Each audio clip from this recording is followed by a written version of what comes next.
Hi everyone, welcome to You Make the Call. I'm Dick Jarvis, your host, along with my co-host Barry Sinewitz. Again, you caught us laughing, and we were watching some people do some dancing around. They think they're at a rock concert here. You know, they love our opening theme, and so for all the years we've had that theme, it still gets people, you know, jumping up a little bit. So we're still glad to see that. So, but anyway, thanks for joining us tonight on this very cold night. Hate to open the show on a sad note, but we have to on a couple of notables passed. Just yesterday morning, former Senator Fred Berry passed away. Peabody, a legend. Yeah, really a legend. An icon, political icon, no question. At 68, served in the Senate for about 3 decades or so, and as we all know, the last 10 years of his public service in the Senate, he was majority leader of the Senate. Very powerful guy. Very powerful guy, and he used that to make sure that the things he cared a lot about, you know, were funded and whatnot, children and people with disabilities and whatnot, and he took care of, you know, his senatorial district, the 2nd Essex, very well, and so our condolences to Gail, his wife, and his family. We send deepest sympathies, and not only for the family, but for all of us, because we've lost somebody who was, you know, really loved by the people and who really did a great job for us. So rest in peace, Fred. And there was another. Unfortunately, there was another. Somebody else passed away. A teacher at the high school by the name of Laurie Bertram, who was very well respected and loved by the students, and she headed the AP program. 58 years old, passed away in her sleep, and the funeral was jammed. It was jammed, and my son actually cared for her so much he flew home from California for the funeral this week. So that was sad, and she was really a good person, and she cared a lot about the kids. It's quite a loss for the school system. So, well, life can be cruel sometimes. Yes, it can be, and very cruel. You know, we hate to report these things, but in case you hadn't heard, you know, weren't around to hear the news about these deaths, we're going to try to do things like that on the opening of our show if we you know, find that things like this happen. So and people may not have heard. A lot of people may not have heard about former Senator Berry because he just died yesterday morning, and so it might not have hit everybody yet. So anyway, the other thing I want to mention, what's going on in Peabody tomorrow. 2 o'clock. 3 o'clock. Okay. Okay. At 3 o'clock, they're going to have a ribbon cutting ceremony at Crystal Lake. They're going to, you know, they're going to have it at the gazebo, I think, on Crystal Drive. I think that's where it's going to be. And that was a project that I worked on. You know, when I got into office, that was one of the goals and the visions and the dreams to get that done, and we just finished at the end of my term with the dredging, and now it was the recreational piece. Right. So they got the fountain in the water, looks beautiful. I think they put sprinkler systems in, a gazebo, docks. So the ribbon cutting will be tomorrow. Are the swans back yet? I see them. They're in both lakes. I see them back. Okay. The lake looks amazing, and there's just, you know, there's more work to be done. There's another whole lake that hopefully... that's the Elgin? That's Elginwood side, right. Needs to be done. So that has to be carried on. So I think the ward councilor needs to, you know, push a little on the mayor and try and try. It's all you can do is try. Well, you know, I got to give credit to this administration, and the people, you know, the Friends of Peabody Lakes, and those interested citizens who've kept up the let's just say kept their foot on the pedal on this, and I have to give you know, kudos to the Betancourt administration, because they never let it fall off the radar. You know what I mean? It took some time to get things done, but your point is well taken, because This started in 1987 with Friends of Peabody Lakes. Those people had a dream of getting this done, and it all started by Joyce Spiliotis getting $800,000 grant at the State House for the city. That's how it all started. And to be honest with you, towards the, Mayor Bonfanti, I think he wanted to do it, but he didn't want to spend the money, and he just kind of let it linger, and Mayor Betancourt made it a priority. And it's called leadership, right? He used money from here, he worked that. He worked a lot of magic to get that with help from a lot of people. Sure. And Sure. everybody worked together, and it came out beautiful. So, but if Joyce was the person who started it. If Joyce was with us today, I think she'd be not only happy, but she'd be proud too, because it's something that she really wanted to do for the city of Peabody got done, and that's beautiful. So, I just wanted to mention that if people have time to go up there tomorrow afternoon.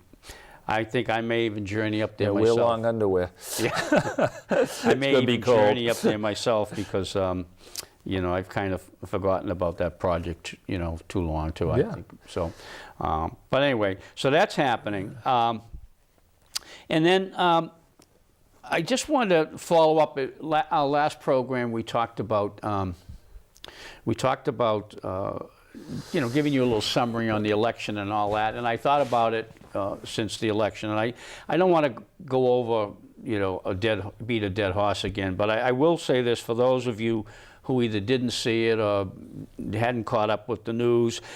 First of all, the biggest thing that was driving this election, in my opinion, and I think everybody has an opinion on this election.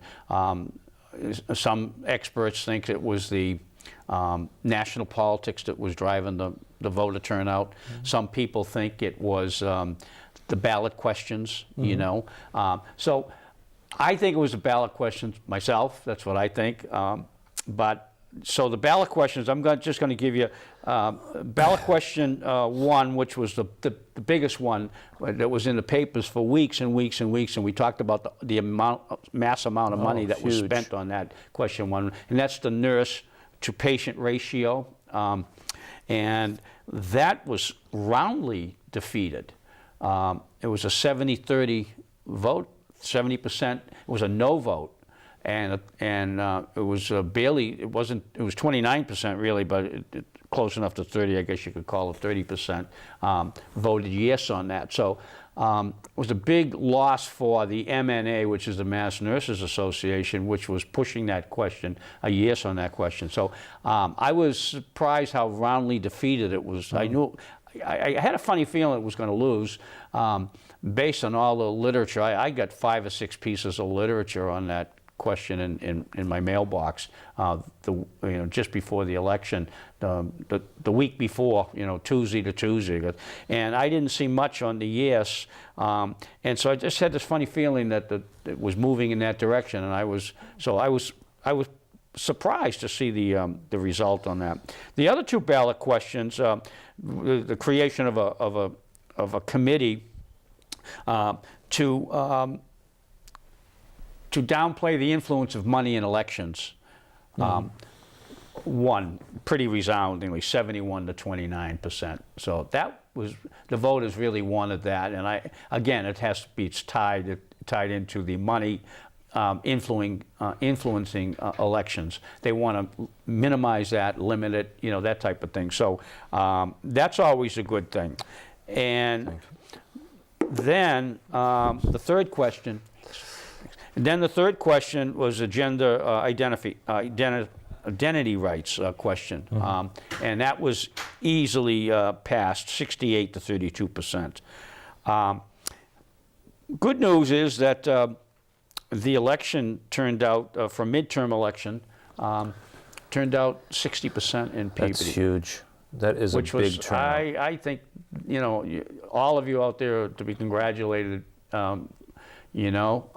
I don't know where the other 40% was, but 60% is pretty good, and I think that some of that number of people who didn't come out have to do with when you and I were talking earlier before the show, that there are some people who don't like to vote in local elections. They'll vote in national elections. That's just the way they are. They just, so, and that could account for, but 60% is pretty darn good. Oh. And so congratulations to all of you voters out there. And what drove you to the polls is really doesn't matter. Whatever floated your boat on this election, but you got out there and voted, and we're proud of you on this show because we always push that. 60% is pretty big. Yeah, it is.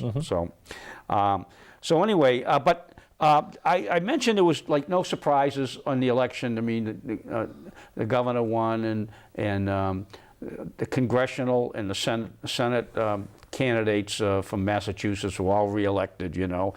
Massachusetts stayed blue. But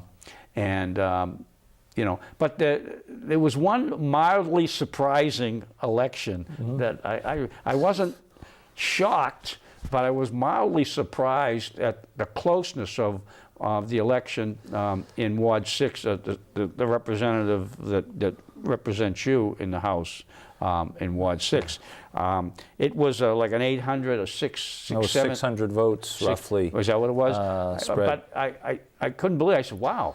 Because of these other people were either unopposed, or if they were opposed, they were getting big numbers. And I was surprised. This was I think this is one of the closest that I've seen, because I reviewed all the state elections as well. Look, and I was surprised. A win is a win is a win, but as you've been in the game, and I was an elected official, when you look at the numbers sometimes, even though you win, you're like, wow, what happened? And for that young man who was just an upstart to come in and come within 500 or 600 votes of a state rep that's been there for 30 years, that's sending a message. He's still there. He won. You got to give him credit. He won, but that's not a good sign for him. And yeah, I agree. Anytime that happens, and people subtly send their message. If they vote for somebody new against an incumbent, they're sending a message. Whatever that message is. But I would be the message is that it's not a cakewalk anymore. Well, it also too is the nature of the district is gerrymandered for him. It's all of Danvers, a small section of Peabody, and a little Middleton. So to beat him, you really have to do well in Danvers. This young man was from Danvers, but he's relatively new. So if somebody of a little more stature took him on, there could be a different result. So I think the rep better start looking at spending a little more time in Peabody than just focusing on Danvers, because in the past all he felt was, hey, I'll take care of Danvers, I win. Things are changing. Yeah, so, they usually do in politics. But anyway, changing. So that's the result on the election, and a little couple comments on it. Now, coming back to there's always something going on in Peabody that there's something to talk about. So we want to begin tonight with. I'd like to begin, if it's okay with you, Barry. I'd like to do this thing up in Route 1, Brothers Casino restaurant issue, and the phytotherapy. Dispensary that was supposed to go on that site. My antenna went way up when I saw what was happening, and I'm saying to myself, wow, things, there's something that. Wow. My nose went like that. Just So well, anyway, I want to get your take on it, because I know that. I sat through all those hearings. That's why I wanted to get your take. Yeah. So there's been conflicting stories in the local, one in the Lynn Item, one in the Salem News, and I think there was even I don't know if it was a Facebook post from the owner of Brothers Casino said that the restaurant wasn't closing. And then there was a conflicting report that I don't know if it was her nephew who bought the building for $2.5 million, Brothers Casino's building, said, no, we have a lease with the phytotherapy for $120,000 a year. And Now, out of the blue, Don's Power, you know, who's leasing the land next door, is gone. Or whether they went out of business, then there was talk about them probably relocating. So as Sherlock Holmes says, the game is afoot. The maneuvering is coming, and I would suspect, if I'm guessing, and that's okay, I mean, that's business, right? But I would assume that somebody is going after that building, and somebody offered that landlord a boatload of dough. And if I was a landlord, I'd say, I can't, what am I going to do? I got this guy on a lease here, so I'm sure the leasee was taken care of and paid to move or whatever. I'm throwing that out there because strange things are happening. There's conflicting stories. And the other thing that doesn't make sense, and just as a business person, that the building, Brothers Cuisine, the building was bought for $2.5 million. And he says he's got a $120,000 a year lease. That's $10,000 a month. Even if you put $500,000 down, a $2 million mortgage is probably about $14,000 or $15,000 a month. So you're losing money. So that kind of doesn't make sense. And then that's their right to, buy that land. But I love the maneuvering and the gamesmanship of what's going on. So it's interesting. That's true. That's true, and I agree. That in the interest of in the interest of transparency, if you will. I mean, the public is interested in transparency all the time these days, and who can blame us, right? The owners of Casina, the restaurant, it's their nephew who's the CEO and co-founder of Phytotherapy, yes, which is the dispensary that was going to go there. But then it said something in the paper, Dick, that he had stepped down. There was a new president. There's something, I don't know what's going on, but I would think that he would need a new permit. You can't just transfer it. The land is zoned. That other parcel where Don's mysteriously just disappeared, and now is, I'm assuming, up for sale, is zoned for medical marijuana. But I would think they need some sort of a permit. You have to figure out what the configuration of the land and how much parking, and you need some permit to go. You can't just say, yeah, you can go in there. It's not a transfer of that. So we'll see how it plays out. Or maybe the one in the back is buying the land in the front.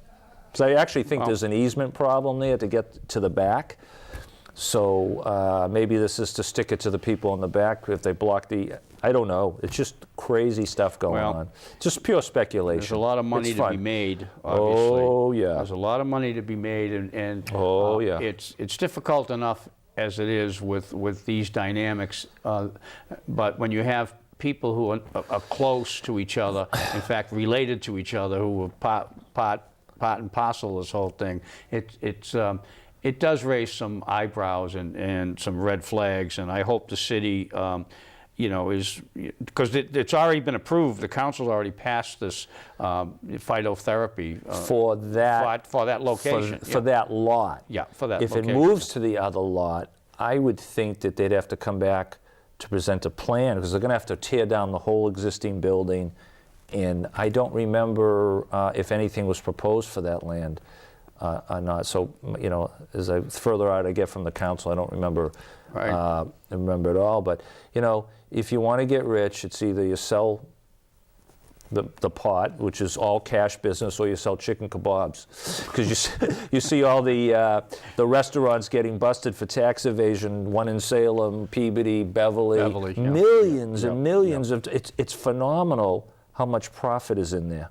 It's if I had to do it over again, I wouldn't have gone to college. I'd go and I'd open up a roast beef joint when I was 20 years old, and I'd have more money than I could ever want. But I chose a different profession.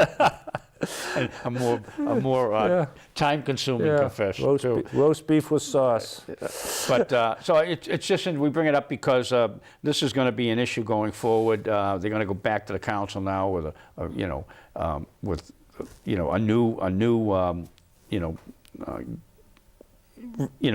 request for a special permit or what, and I would think so, and so now what the council's going to have to deal with it again. So over time, whatever the fuzziness of this whole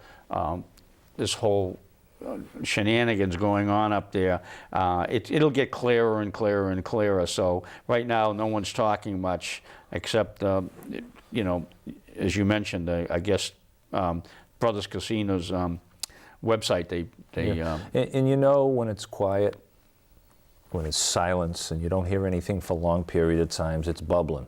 Something's brewing, and we'll find out soon. It'll come out.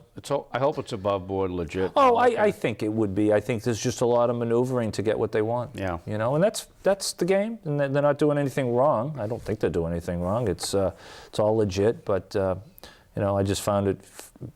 You know, I don't know if it's funny. This is Peabody. Now, this is Peabody, and you know why these things happen in Peabody because. You know, people used to say, even one former mayor used to say to the city council, stick to your special permits, you know, stick to your special permits, that's what you got elected for, that type of thing. There's no respect given to that whole process. And to be honest with you, I think Peabody does a real poor job at enforcing the permit, you know, the conditions on the permits. You know what I mean? I really do. And it's not recent, it's not just recent, it's been that way, you know, since I came to Peabody, you know, in the early 80s. I mean, it's one of the things that sticks out in my mind politically in the city all those years. It's ridiculous how they put special permits in there, and you got builders and contractors just avoiding them and ignoring them and violating them left and right. Look at the Birch Street thing here that we're going to get into. Yeah, that's you know, this kind of thing, and you know, you know, and West Peabody is no stranger to builders and businesses operating in that area of the city. With you know, they just impunity. They just break everything. They break every condition. You down on Russell Street there, you know. Yeah, we've had other issues. And so the thing is, but Peabody seems to attract that kind of situation, and I think it's because they don't have a strong, you know, they don't have a strong municipal and governmental, you know, SOPs, I guess, standards of you know, operating procedures that other cities and towns have. They don't have.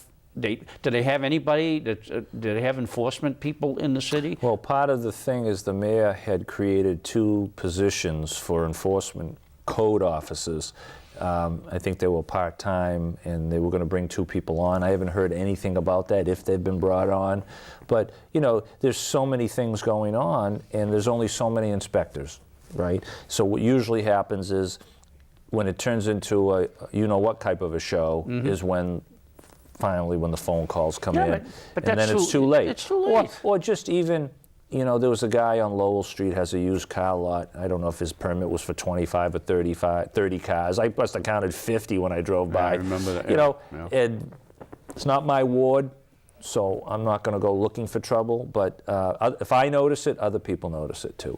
So that's why you need the enforcement, because you can give all the special permits you want. If there's no enforcement, then you have a different problem. And the other issue too is enforcement is one thing. When you have a construction project, the planning board issues, the council has nothing to do. The planning board issues these orders of conditions. No one's watching it. You know, if they need to come in and approve something or tie in a sewer line or whatever, the city comes out, but no one's overseeing it. And when the contractor violates orders of conditions, you go back to the planning board, then you get a complaint to the builder. It's kind of like a gray area, and who has any teeth, unless it's so egregious, you know. So it's just look what I did in was it Boulderwood down there, and that whole. But see, the thing is, Barry, the thing is that this is why it's important to have these code enforcement officers and these people who monitor conditions, because the impact of these violations, who do they impact the most? The residents. I mean, you know, isn't that why you should have these? It shouldn't be you know, one of these weak areas in government where you don't have any enforcement. It should be one of the strongest areas of government that you have, because it's the average citizen that gets impacted by a contractor's bad performance. Yeah, and part of it too is some of these infractions come on the weekends. So these new enforcement officers are supposed to have some weekend hours, because if you call in a complaint on a Saturday, who are you calling it to? The city's shut down. Unless you're going to call the mayor's house. Right. There's no, you leave a number at the DPW, and if you get back to you, they get back to you, unless it's a life-threatening situation. So you have no one. So that's why if these code enforcement officers can go out and check on what's going on the weekend, because that's when they all take place on a lot of these locations, the violations. So hopefully those will help. But there's only two code enforcement. I mean, how many sites can they visit? You know, it's crazy. you could probably hire 5 of them. There's Yeah, so of much course you going could. if you're going to enforce. There's 6 wards. Why not 6? 1 in each ward, right? I mean, come on. The thing is that you know, it's so important that, see, that's an arm of government that should be strengthened, not weakened. Okay. But the budget process always, it's like everything else. It's like, you know, teachers, when they want to fool around with the school budget, they don't cut the administrators. Who do they cut? The teachers. Yeah. You know, and it's like, you know, in the council issues these special orders of conditions of conditions of the permits, and everybody says, hey, we got everything covered, but no one goes out and monitors, make sure these contractors or these builders or these companies are operating within those conditions. Well, it's crazy. You know, and then it depends who it is. No one wants to be the Grinch, right? So, you know, when I had an issue with the West Side restaurant, and it was so egregious, and I wanted to give them a fine, which was, you know, moderate. It was nothing outrageous, $100, $200, whatever. And certain people on the council who, at the time, were friends with them, just shot me down. So they shot me down, which is fine. You know, I'm a big boy, I can take it. But what they shafted was the neighbors, and the neighbors remember who all those people were. Believe me, they remember. So you know. I remember one time. It's funny we get off on this. It's a little bit of a tangent here, but it wells up some other thoughts. I remember one time when Joyce was a city councilor, she was questioning the police budget, and in looking at the line items and the whole police budget, she come to realize that they had X amount of detectives on, but they all worked during the day, and there wasn't a detective at night. And so Joyce says, so on the city council floor, she said, so no crime happens at night, right? And the chief says, well, no, that's really when crime does. Well, why are all your detectives working during the day?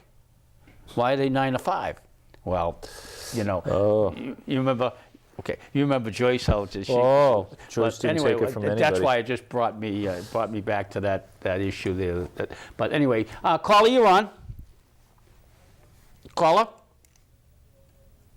He's putting it through right now. What's that? He's putting it through. Oh. Hello. Are you there, caller? Am I there? There you go. He's here. Is this the best show on TV? Well, thank you for that vote of confidence. We appreciate that. What's on your mind? I would have called sooner, but I was in a meeting. Oh, really? Okay. Yeah. Okay. Somebody else was supposed to be at that meeting. I heard about that. Yeah, we're going to have to speak to that person. Uh-huh. So, unfortunately, I didn't even muster what you guys were talking about. Well, we just got finished talking about the issue up at Brothers Casino restaurant about the restaurant is suddenly not closing now. It's going to stay open, and the dispensary, the pot dispensary that was going to go there is suddenly in limbo. So that's what we just got finished, and I figured you'd be right up on top of that because I'm guessing some politicians didn't get turned off. Just guessing. Well, I'm glad you said. See, we can't say that here, so we. I would. So, did you? I haven't seen you talk to you since your beloved president's Meltdown? meltdown at his ill-fated press conference. Which one? The one where he's calling everybody names. The reporters that called him on what he said, and then when they called him out on what he said, he called them horrible, terrible people, shouldn't be employed, and all that kind of stuff. You're talking about the CNN dope there? The what? Jim Acosta there, whatever his name is, from CNN? Oh yeah, Acosta, CNN. But the other guy too, who said, well, look, I know the Acosta, he's a pretty stand-up guy. He says, well, you, and your buddy there, El Presidente, said, hey, I don't like you either. The best one, I think it was the Japanese guy, or Lebanese guy was talking, and he goes, what did he say? I don't understand what he just said. I just think he's so unpresidential. It just drives me crazy. You know, it just drives me crazy. But anyway, I haven't seen you, to get your take on that. But you can't have been happy with his performance. No, I'm always happy with his performance. Even that one? Oh yeah. Oh, okay. All right. Come on, it was a 90-minute press conference. Could have made some mistakes. Okay. All right. All right. What's on your mind? You've got anything on your mind for? Well, I did briefly turn on the TV, and you guys were all dressed in black. Is this for the memory of Freddie Barry? Or? Correct. I don't know why I dressed the way I did, but I think it was just they were the closest things that I had hanging in the closet, so I grabbed them. So yeah, it does. Now that I'm looking at the screen, yeah, it does. Both of us look like we're priests. Well, yeah, man.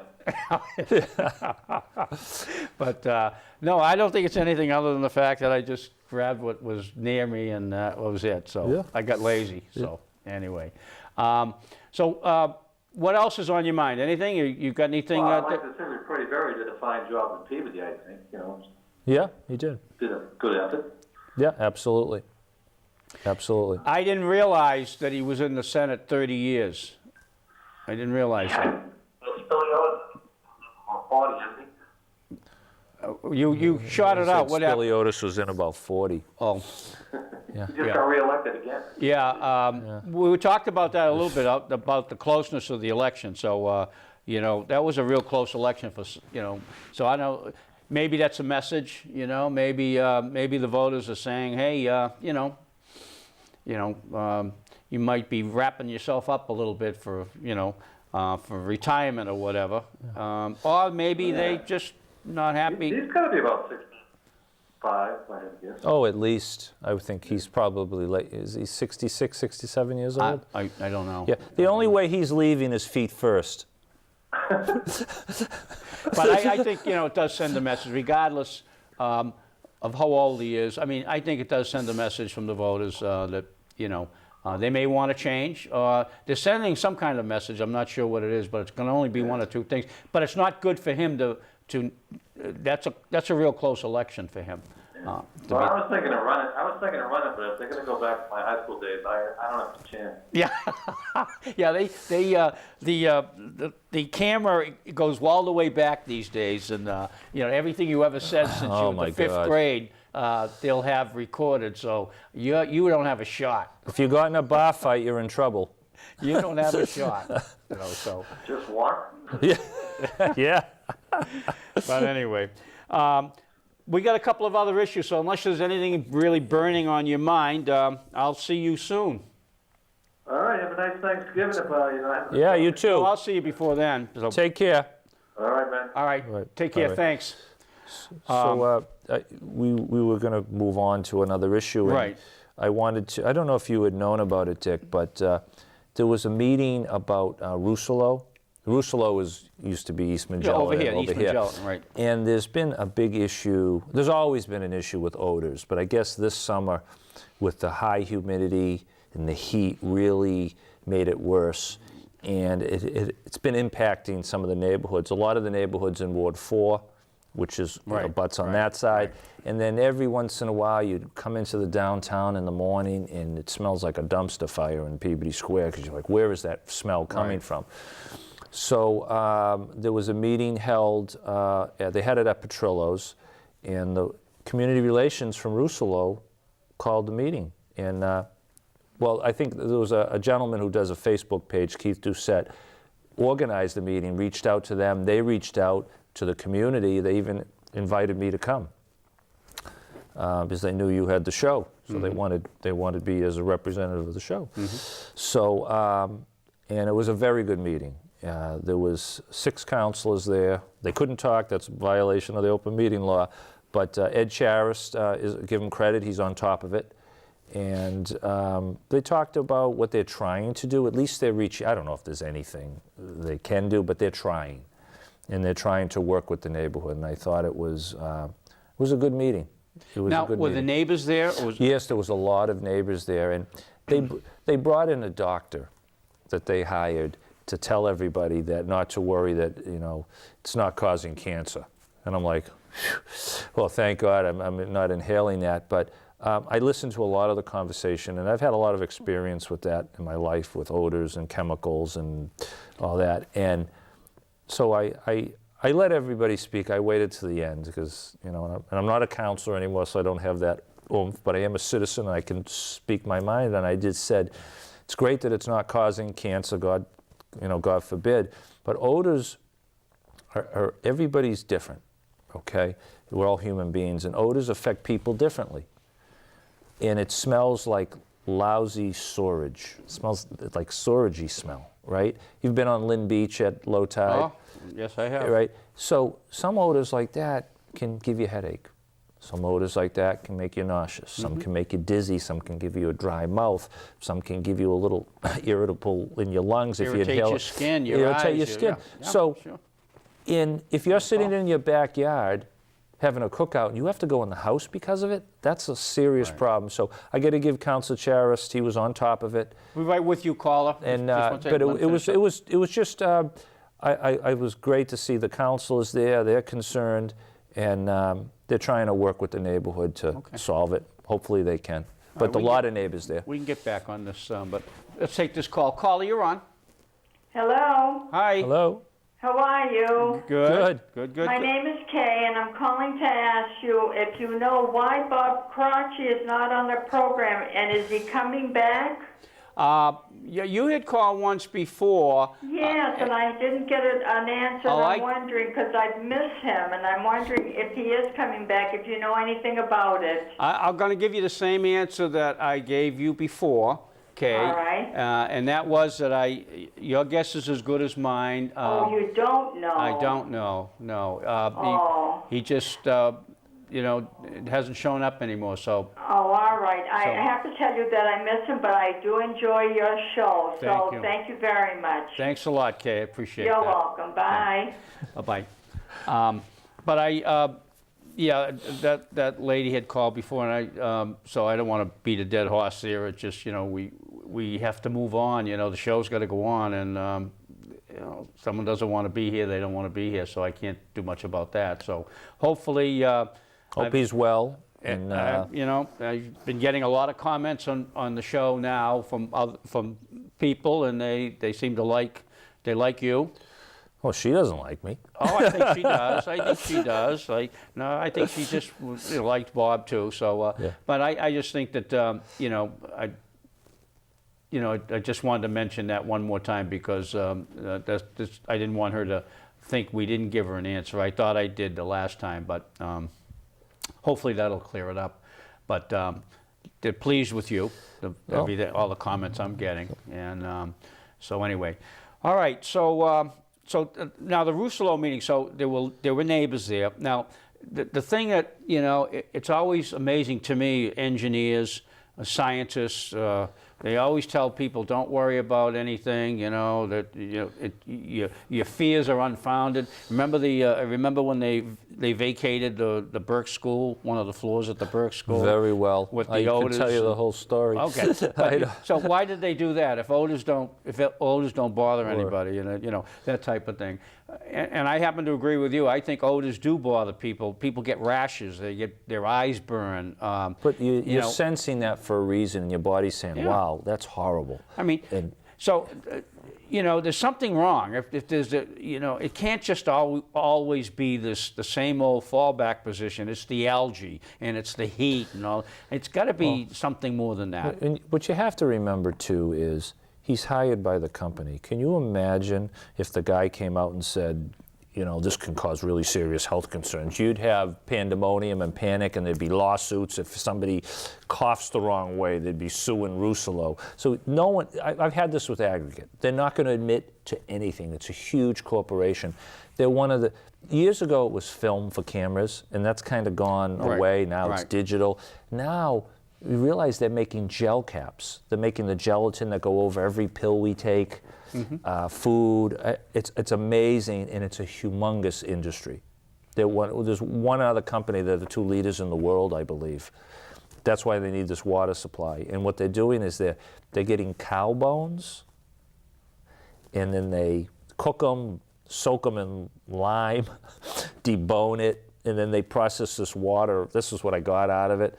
And then it goes into the air, and at certain times it stinks to high heaven. Yeah, so lye doesn't stink, right? Oh, well, I know lye burns. Well, the golf course was built on lime pits over there too. So, to take your skin off. so for God's sakes. no one from that company is going to ever admit. And look it. Well, the doctor could say, "Look, do you want the truth? If you don't, I'm not coming out there. I'm not talking to anybody." Well, one woman was there, and she brought up a valid point. Her kids are out there playing in the backyard, so they're all playing on the swings, and for 3-4 hours, however long that stench is out there, that's what they're inhaling. Right.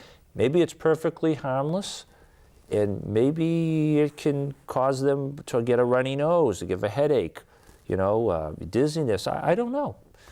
So That's the point. No one knows. You don't know. So I discount. I don't.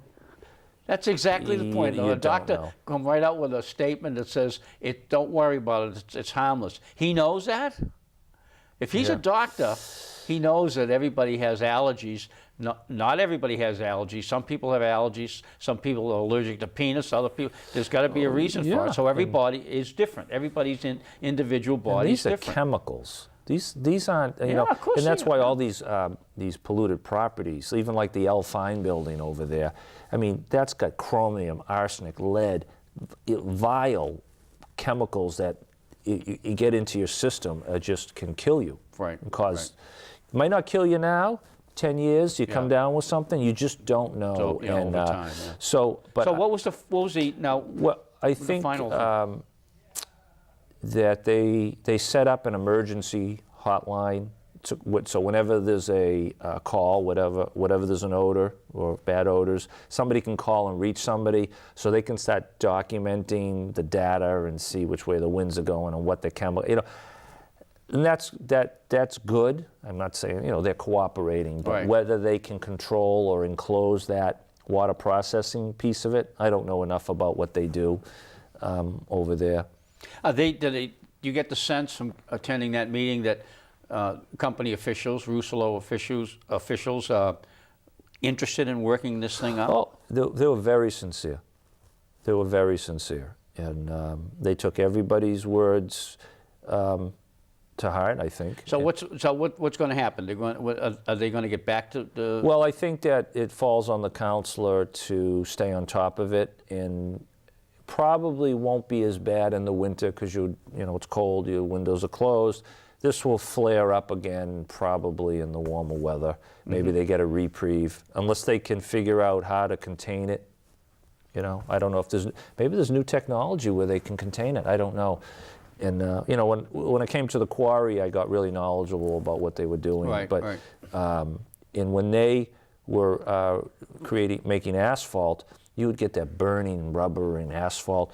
So I asked at the meeting at Rousselot, I said, I compared it to the quarry. When they had that smell, they put in a masking agent that smelled like an orangey, citrusy. You know, so it's more palatable. So somebody jumped in, that smells too, and I go, you got to try. Well, you don't have to do it, but it's something you can try, you know. And like I said, everybody's smell tolerance is different. I go to a farm, I don't mind the smell of cow manure or horse manure at a farm, but some people are like, oh, I got to get out of here. It makes me sick. Yeah, yeah. But when I drive by Lynn Beach, I go 100 miles an hour at low tide because it makes me sick. Or when I go by the landfill where they build their apartments next to. So, so are they going to have follow-up update? I think they're going to have more meetings, and but it was nice they invited me. I thought that was kind of them to invite me, and you know, I'm just a citizen. Are they now. buying you off? There's nothing to buy. I mean, are they doing it to? Are they doing it to? Not well. Well, Dick, say, you know well, me better than we you know me better than that. Well, don't take it literally. But what I'm saying is, you know, companies do that. They wine and dine people, and especially politicians, and in the hopes of, you know, diffusing everything, and the politicians will go away happy, and you know. I can't speak. Nothing gets done. I can't speak for other councils. This is not my first rodeo, and I've been through big companies causing major issues, from aggregate to the bridge project to diesel poisoning and all that other garbage. And a glass of wine ain't going to buy me off. But I'm saying is I come away from that meeting that they're sincere. They want to help, whether they can. They're still going to have issues, but hopefully they can mitigate it and reduce it and try to make it better for the neighbors. Right. But they reached out. But I give credit to Keith Doucette. He was the one that initiated the meeting. He did it on Facebook, and then they reached out to him, and And it seems as though, you know, things like this. The reason I ask you, you know, if there were follow-up meetings to these on a regular basis, okay, that's when, you know, companies really, you know, they're really interested in resolving the issue and trying to find out what they could do to make it better. But if it's just one of these one-shot deals, and we'll keep in touch with the councilor down there or whatever, I don't think that's enough. You know what I mean? I think they have to involve the citizenry, because, you know, actually it's the citizens who are getting impacted by this. They can't hide it. Yeah. Your nose will tell you when it's bad. So I think that if they do have regular follow-up meetings on this, updates or whatever, and what they're doing, showing people what they're doing to try to help and control those. But anyway, so how long was the meeting for? Oh boy, it was a good hour and 20 minutes, something like that. And they put out some hors d'oeuvres or something, whatever. It was at Petrillo's. It was nice of them to do that. So that was a positive meeting. And like I said again, I thought Council Jarvis was on top of it. Okay. So well, that's good. Now there's one other issue and one other meeting. Not meeting, but issue. We got about 10 or 12 minutes to go, and I think we probably can cover this. I see the bad neighbor up in your neck of the woods there, the contractor up there. I call him the bad neighbor. Well, like aggregate, we used to call aggregate the bad neighbor. I mean, but you know, this guy hasn't been around long enough. But in the few short months he's been in Peabody, he's already racked up a bunch of. Let's just say, we don't know if they're all violations, but just poor work habits. Well, for pure disclosure on my part, Dick. This is the Birch Hill. And I just want to make it clear, so there's no gray area how I feel about the contract. I went through numerous meetings with him, and I just thought he was arrogant and obnoxious, and I have no love for him. So everything I see, I'm probably more hypercritical than anybody else, because I went through a ton of meetings with him, and I just found him real disingenuous. And I know he's got a right to develop his land. It is his own. We went through this. But so it started early on where he was supposed to supply a construction plan, and he never did. And then he cleared the land and never gave a construction plan. And he cleared the land, and 8 months go by, 9 months. So now he comes to the fall, and he goes in and starts moving soil around, which is his right. This is development. He's doing it. Still, no. The construction plan just came a week and a half ago, a real one, and there was actually some merit on there. It wasn't, you know, do this day, maybe do that, maybe do this. So, and so once they started moving dirt around, I think the next step was he had to hook up the water, and that's when they had the issue where the water was shut off. The people were notified at 5 o'clock, and the water department came down, and people were upset. And Mark O'Neill called me tonight to talk about this, so I appreciate the phone call. You know, we had a nice dialogue, and I said to him, I go, I almost felt the developer didn't do anything wrong. So the way I see it went down is the developer calls the water department, I need to hook up the water.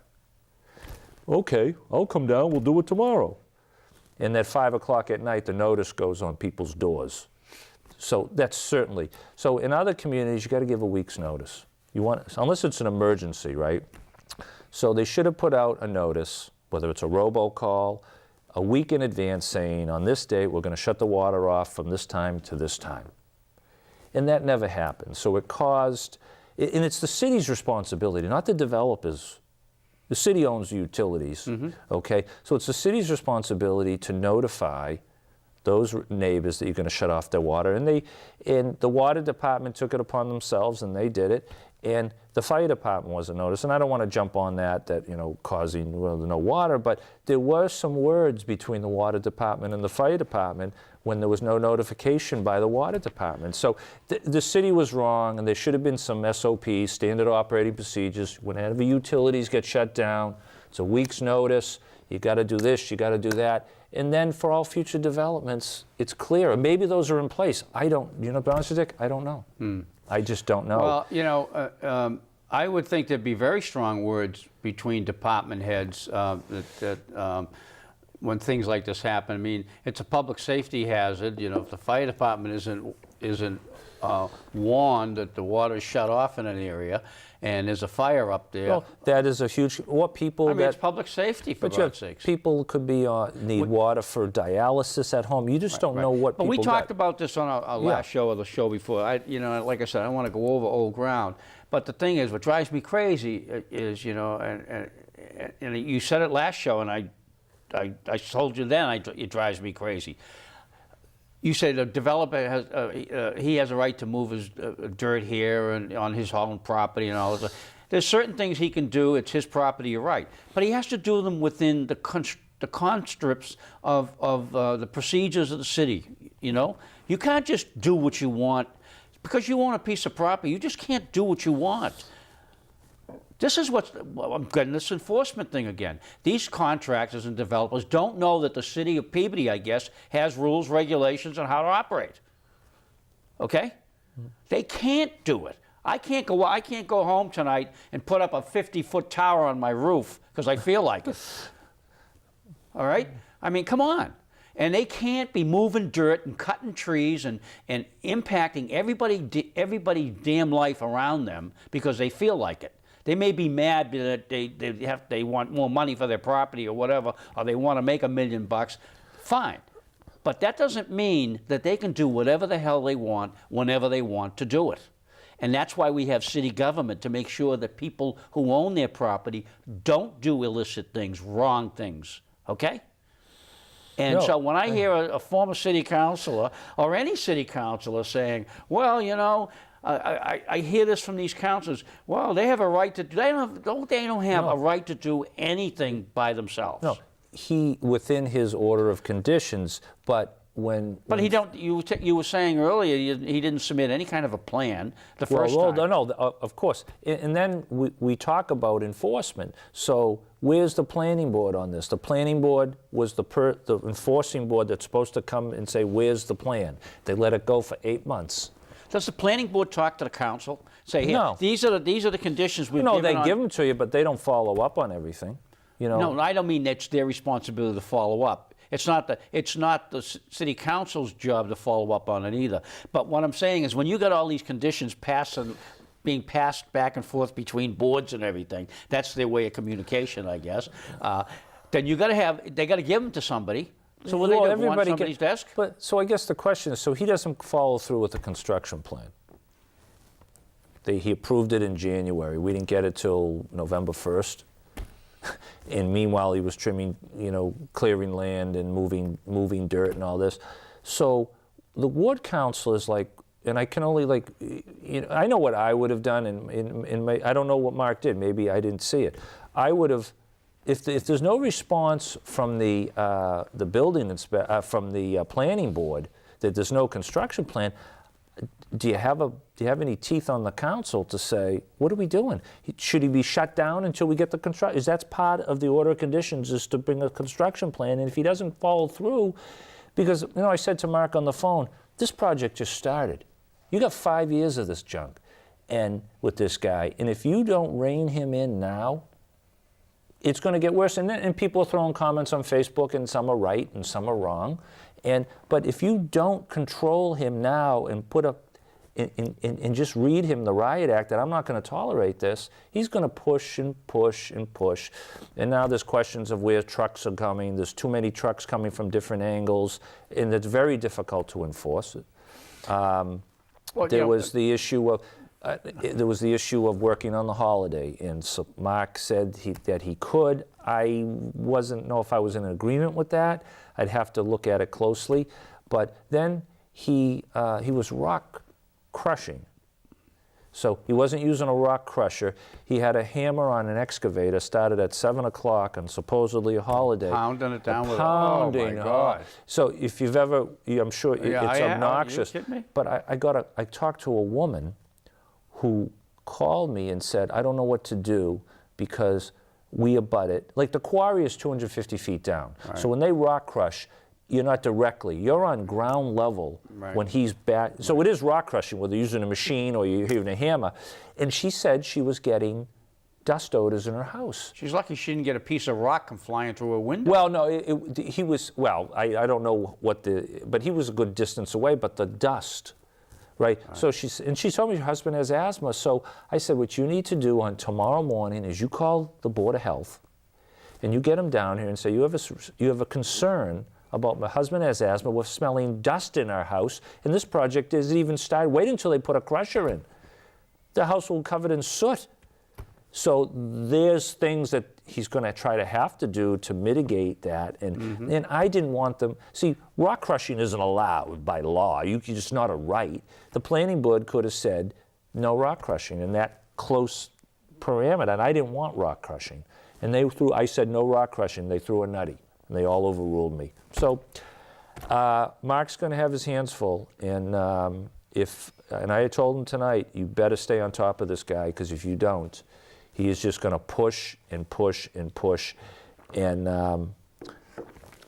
it's unfortunate. I would think city ordinances, okay, regardless of which board issues them, okay, they become a game plan for contractors and builders for how they should proceed and what they should do and all. So it seems like it just seems to me that there's nothing in place. I mean, why do we have a building inspector? Why do we have all these departments and these boards if nothing is being you can't let them run unfettered. Remember Ronald Reagan said trust but verified, and like I said, the water issue wasn't the developer's fault. I believe that's the city's responsibility to have standard operating procedures. You're going to shut down utilities. You need a 5 to 7 day notice so people can prepare. If we can send out a robocall for all this other stuff, you can certainly send a robocall out, tell them the water's going to be down. No question. And in the water department shouldn't have that power to make arbitrary decisions who gets notified and who doesn't. And at the end of the day, people were pissed and inconvenienced maybe a little, and no one, God forbid, there was no public safety and issues. No fire. You're lucky about that. Okay. You're lucky. I'm going to give you the last word. We're getting out of here in a minute, so half a minute. So whatever you want to say, finish up. No, so I hope that whether people like social media or they don't, it has a role now. And I see that some elected officials want to participate in it, some don't, but it is effective because politicians are watching it. All righty. Okay, thank you very much for watching us, folks. Thank you for the callers, and we appreciate it. And we'll see you in a couple of weeks when we ask you to make the call. Thanks.